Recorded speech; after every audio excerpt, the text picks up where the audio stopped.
Hi! நம்ம கன்சீவா இருக்கும்போது நமக்கு பால்வாடியில சத்து மாவு குடுத்துட்டு தினமும் 150 கிராம் சாப்பிடுங்க அப்படின்னு சொல்லியிருப்பாங்க. நம்ம அதில என்ன செஞ்சு சாப்பிட்றது நமக்கு ரொம்பவே குழப்பமா இருக்கும். டெய்லி உருண்டை பிடிச்சு சாப்பிட்றது நமக்கு ரொம்ப போரிங்கா இருக்கும். அதனால நம்ம சத்து மாவுல அடை செஞ்சு தான் சாப்பிட போறோம். சத்து மாவு வந்துட்டு இனிப்பா இருக்கும் லைட்டா. அதனால நம்ம கொஞ்சமா கோதுமை மாவு கூட ஆட் பண்ணிக்கலாம். நான் வந்துட்டு சத்து மாவுல கொஞ்சமா சுடு தண்ணி வந்துட்டு கலந்து நல்லா கட்டி இல்லாம எடுத்துக்க போறேன்.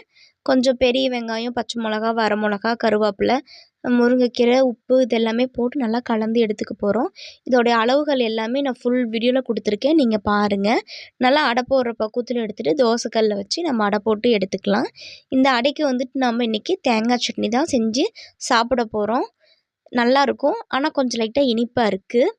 கொஞ்சமா தேங்காய் சட்னிக்கு தேங்காய், பச்சை மிளகா, வர மிளகா, உப்பு வேணுனா பொட்டுக்கடல கூட போட்டு 1க்கு 2 ஆட்டி எடுத்துக்கலாம். புடிச்சிருந்தா சப்ஸ்கிரைப் பண்ணுங்க.